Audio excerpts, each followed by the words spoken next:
সাদ্দামের পরিণতি যেন বাংলাদেশে কোন দলের কোন কর্মীর কপালে না ঘটে। সাদ্দাম হোসেন ছাত্রলীগের একজন কর্মী ছিল।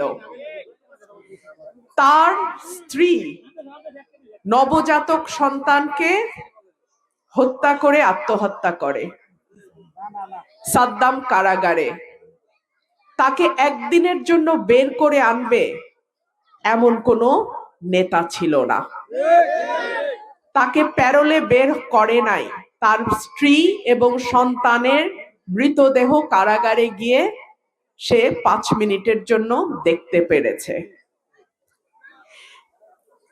যাদের পেছনে সাদ্দামের মতন কর্মীরা গত 15 বছর রাজনীতি করেছে, যাদেরকে সাদ্দামের মতো কর্মীরা নেতা বানিয়েছে, তারা কিন্তু সাদ্দামের পরিবারের খবর নেয় নাই। আরেকটা ঘটনা বলি, আওয়ামী লীগেরটা বললাম, বিএনপিরটা বলি।